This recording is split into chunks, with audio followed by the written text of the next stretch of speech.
All right, folks, we are live. It's the Sunday edition of the Info Warrior, and we are going to be covering the complete and total collapse of the dollar. We're also going to be talking about this big protest over in D.C. It's kind of upsetting to me that Glenn Beck is getting all the credit for this, but it's nice to see that this is the largest outcry ever and that people can take to the streets even if they don't know the exact issues that they're talking about or voting on. Why are we covering the collapse of the dollar? Well, because Forbes has said it has collapsed. And I want to do a little review for people. Because I typed in dollar collapse Forbes to see what I was going to get. And sure enough, about 2 years ago, now remember, InfoWars was telling you the economy's going into the tubes and the dollar's going to collapse. This is what Forbes was telling you June 20th, 07. So a little bit over 2 years ago. One of the popular doomsday scenarios is that the Chinese, maybe even the Japanese, begin to dump U.S. treasuries. Totally and completely happened.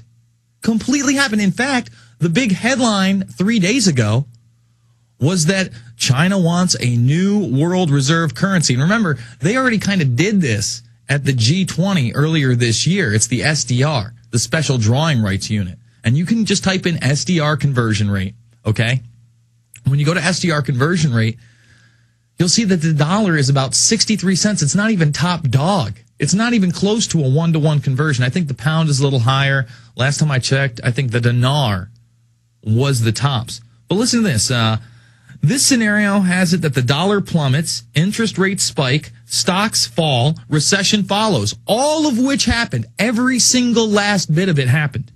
And this is the next sentence. We've consulted several worthy experts on the scenario and found it lacking in traction. So they tell you, no, don't worry about it. It's just a doomsday scenario. This is a little over 2 years ago.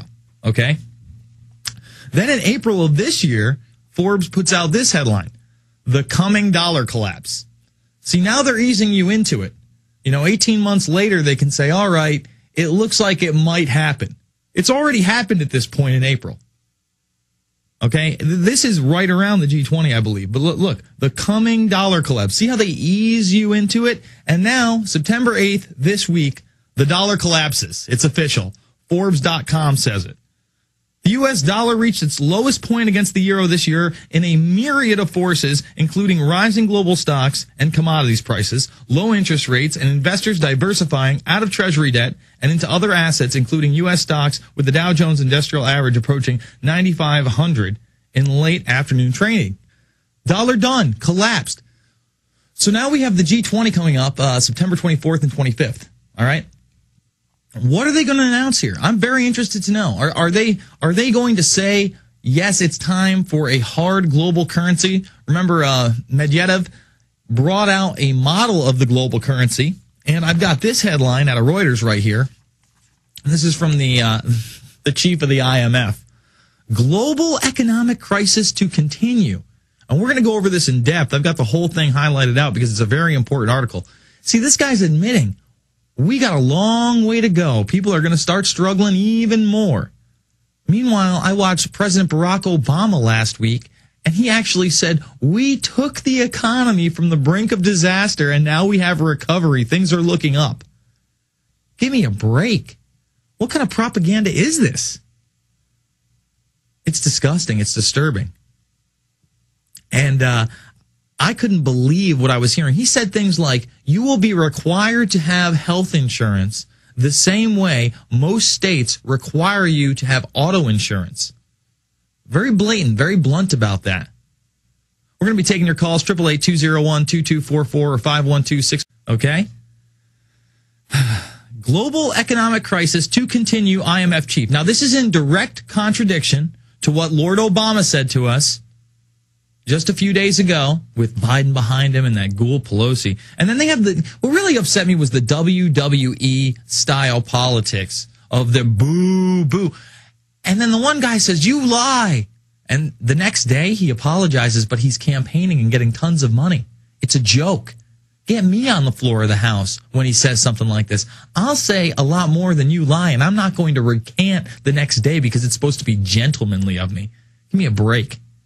This is our country we're talking about. This is our Constitution, our Bill of Rights that's just going, it's gone. I mean, it is gone. It's gone when they're going to force you into socialized health care that's not even going to protect you. It'll be yet another tax.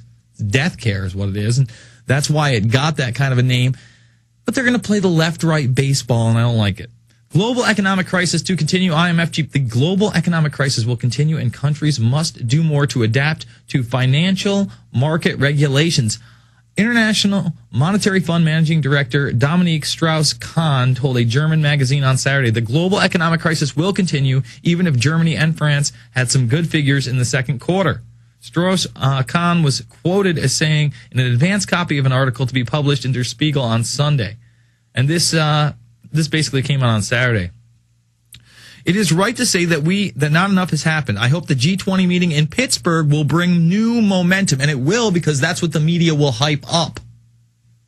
Meanwhile, Barack Obama is about to be the first sitting president as the head of the UN Security Council, just in time to host a huge globalist meeting. Just as the UN says that they need a new global reserve currency. Do you understand what this is about? This is about a big consolidation of power. This is about globalism. This is about gutting the dollar so it is no longer a currency.